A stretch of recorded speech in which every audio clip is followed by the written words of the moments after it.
So check this out. This heavy beast looks like I have a bowling ball here, but I don't. So what is it? It is a Bolex Pailliard. I'm sure I'm saying that wrong. So let's take a closer look. Got this at a flea market. It was underneath a table. I asked the guy if I could take a look. He said I could. I got it along with this Heathkit AM radio, and I'll probably do a separate video on that. Got them both for $35, which I thought was reasonable. So the truth is I don't know exactly what I got here. I do know it's a film projector.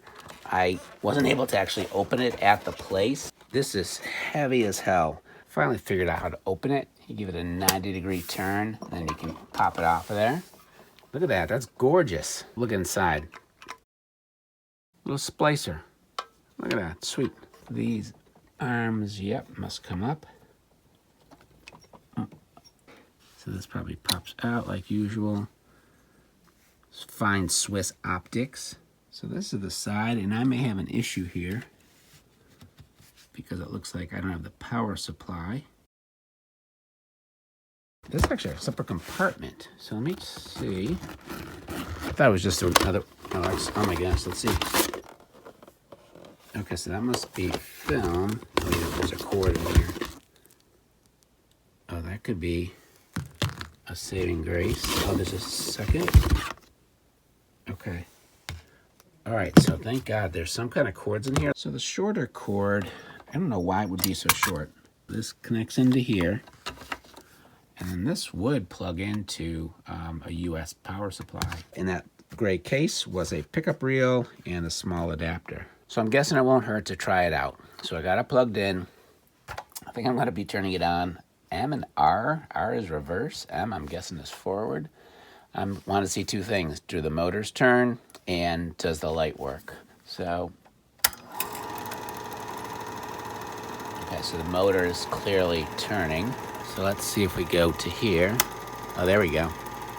So that light is working. Oh yeah. It's a little confusing, but basically what these controls are down here, when you turn it over here, it's going to go forward at 18 frames per second with the light on. You can kind of see it on my hand.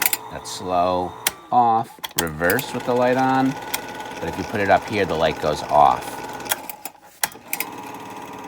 So light off at the top, light on in the bottom. I guess now it's time to actually get a film out and see if it projects and what it looks like. So a sophisticated machine like this deserves a equally sophisticated film. Football Follies. I'm going to try threat. Oh my gosh. Oh, look at that. Oh my God, is that the best thing you've ever seen in the world? So that helps you, obviously, as you're threading it. It's like a momentary on. Oh my God, that's excellent. All right, let's see if I can thread this baby. Tried it once, and either I got incredibly lucky, or this is the easiest machine to thread film on that you've ever seen. Put it here, and you're gonna watch it come down here. It's going in here. You're gonna probably not be able to see it. It's coming up here. And it just caught. It's ready to go now. So this is wonderful. I'm not an expert at these things, and so I struggle half the time getting these set up. There's some other ones I can catch on the pickup reel by themselves, and those are super cool. But there's a couple advantages to this. If you're all familiar, you know that these loops down here, you're supposed to have those in the film. I think it helps with the speed. This one controls the size of that loop.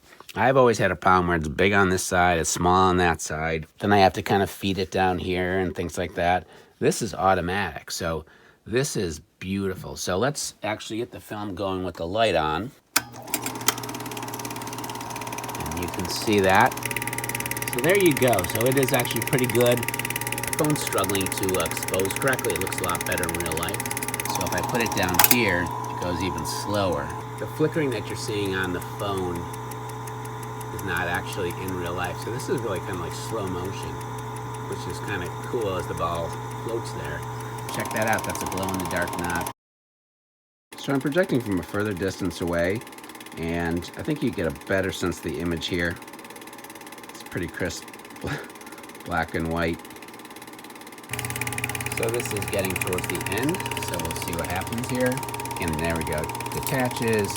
This will probably start to move faster. Yeah. So I'm going to set this up to rewind it. I have a feeling the rewind's going to be not nearly as much fun. So you can see this is the kind of problems I typically have. Reverse. Yeah. You gotta unscrew it, and at some point it will loosen up all the way. You can take it out. This is where you can change the voltage. My understanding is most US homes have 120 volts, and the instructions do specifically say to go up one. This is the bulb in the special housing. The manual does say that you can use a different halogen light bulb, and there's a way to mount that. These two controls are to center the light bulb, left, right, up, and down. Apparently you would do that if the image is not equally bright. The only remaining mystery about this thing is if this power cord works fine, what's the deal with this tiny short power cord with the weird connectors? So it clearly fits in the back here, but why? Finally found a manual, and it said this: use the short lead for connection to a room or table lamp, which will then be switched off automatically when the projector lamp is on. I have all the other lights on the room off, and again, the light is plugged into that little short extension cord. When I turn this on, as soon as I go to the lamp, that's what happens. So the camera now is on, projecting, the light turns off. And as soon as I turn this back to here, the light comes back on. You might wonder why I would do that. I have fumbled around where I went to turn off a light in a room that isn't right on the table like this one is, because typically you're not gonna have a lamp right on the table like this.